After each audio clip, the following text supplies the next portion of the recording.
Shalom teman-teman semua, bagaimana kabarnya? Semua dalam keadaan sehat ya. Puji Tuhan, kita semua dalam perlindungan Tuhan. Selamat berjumpa kembali melalui video cerita firman Tuhan hari ini. Teman-teman, jangan pernah bosan untuk memuji Tuhan. Jangan pernah bosan untuk menyembah Tuhan. Hari ini, mari kita sungguh-sungguh mendengarkan cerita firman Tuhan. Kita berdoa. Tuhan Yesus, terima kasih untuk kesehatan yang Tuhan berikan bagi kami. Saat ini kami mau mendengarkan firman-Mu. Kiranya Roh Kudus menolong kami untuk mendengarkan firman-Mu. Terima kasih Tuhan. Dalam nama Tuhan Yesus, kami berdoa dan mengucap syukur kepada Bapa di surga. Haleluya. Amin. Shalom teman-teman. Banyak sekali orang-orang di sekitar kita, kalau mereka sakit selalu pergi ke orang pintar atau dukun. Untuk apa? Untuk mencari kesembuhan. Bahkan mereka juga mencari kekayaan loh. Nah, apa yang teman-teman harus lakukan ketika melihat orang-orang seperti itu? Nah, hari ini kita mau mendengarkan cerita tentang seorang tokoh Alkitab, yaitu Elia. Nah, nanti secara lengkapnya teman-teman bisa baca di dalam 1 Raja-Raja 18 ayat 20 sampai 46. Nah, tema cerita kita hari ini yaitu tegas terhadap kuasa kegelapan. Teman-teman, ayat hafalan kita hari ini dari Titus 1 ayat 13. Mari kita membacanya bersama-sama. Titus 1 ayat 13. Kesaksian itu benar. Karena itu, tegurlah mereka dengan tegas supaya mereka menjadi sehat dalam iman. Teman-teman berharap semua kita membaca dan menghafal ayat hafalan kita hari ini. Di sini teman-teman, Elia bertemu dengan Ahab. Wah, Ahab bertanya kepada Elia katanya, "Engkaukah itu yang mencelakakan Israel?" Lalu Elia menjawabnya demikian, "Bukan aku yang mencelakakan Israel, melainkan engkau ini dan kaum keluargamu. Sebab kamu telah meninggalkan perintah-perintah Tuhan dan engkau ini telah mengikuti para Baal." Nah, teman-teman, para Baal di sini sama dengan dukun. Nah, orang-orang di sana mereka pergi untuk menyembah para Baal, meminta kesembuhan, meminta kekayaan. Padahal mereka bukan Tuhan yang bisa memberikan semuanya itu. Setelah Elia bertemu dengan Ahab, Elia menyuruh semua orang Israel untuk berkumpul di Gunung Karmel. Wah, ini kesempatan untuk Elia mengatakan kebenaran firman Tuhan.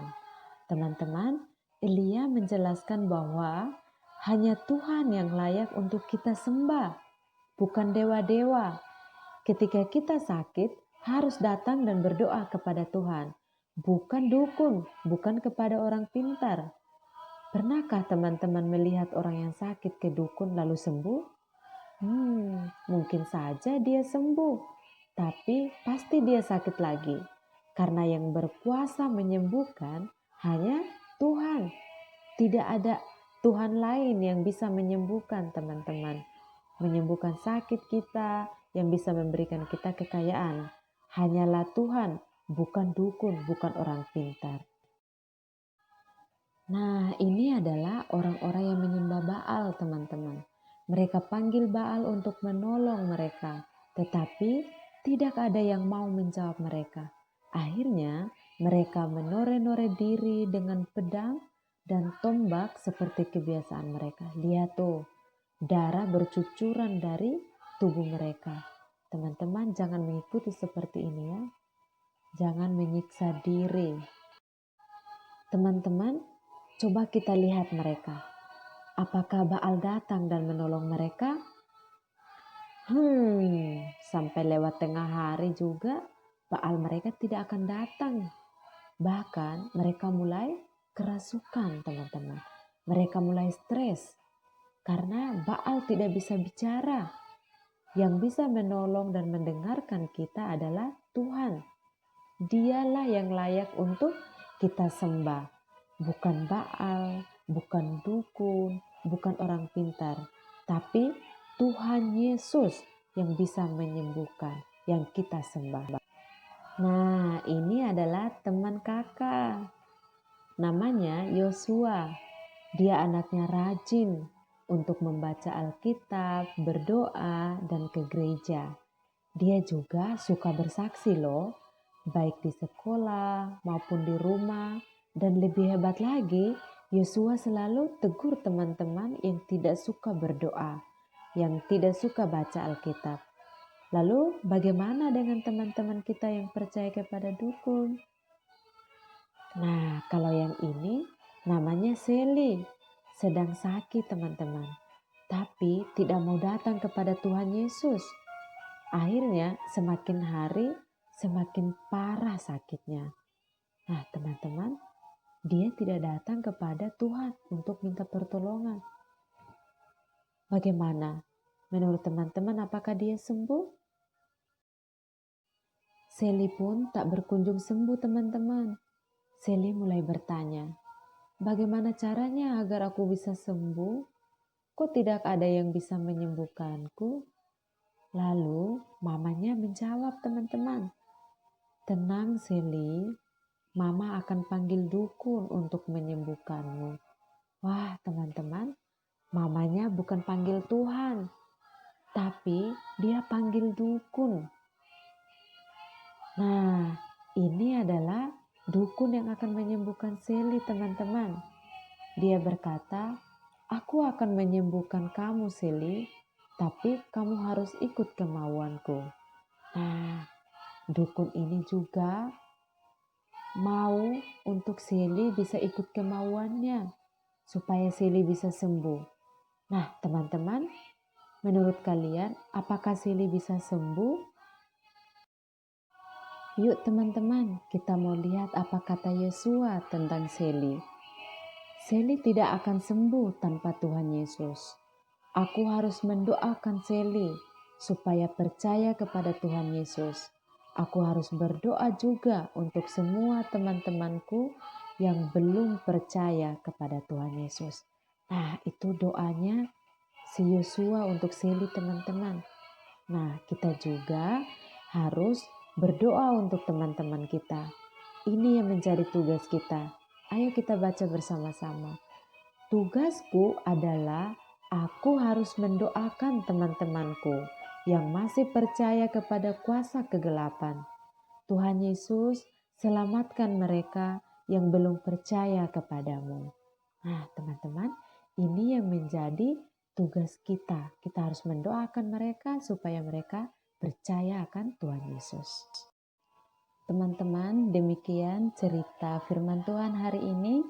Kiranya cerita yang sangat indah ini memberkati kita semua. Kita tahu bahwa hanya Tuhan Yesus yang bisa menyembuhkan sakit kita, yang bisa memberikan kita berkat, kekayaan, bukan kemiskinan. Ayo lipat tangannya, tutup matanya, kita mau berdoa. Terima kasih Tuhan Yesus untuk cerita hari ini yang sangat indah. Kiranya Roh Kudus menolong kami untuk melakukannya dalam hidup kami. Berkati Lause yang bercerita dan kami semua yang mendengarkannya. Kami berdoa untuk bangsa dan negara kami Indonesia. Tuhan Yesus terus memberkati, Tuhan pulihkan. Semua para hamba Tuhan, Tuhan memberkati dimanapun mereka melayani. Dan semua gereja Tuhan yang ada di Indonesia, Tuhan pakai terus menjadi garam dan terang di tengah-tengah bangsa ini. Dan kami berdoa untuk semua teman-teman yang tidak mendengarkan renungan ini, Tuhan memberkati mereka. Dalam keadaan sakit, Tuhan sembuhkan. Terima kasih Tuhan Yesus. Kami mengakhiri cerita ini dengan ucapan syukur. Dalam nama Tuhan Yesus kami berdoa. Amin. Shalom teman-teman, Tuhan Yesus memberkati kita semua. Pesan Lause semua tetap jaga kesehatan, tetap berdoa dan baca Alkitab. Shalom.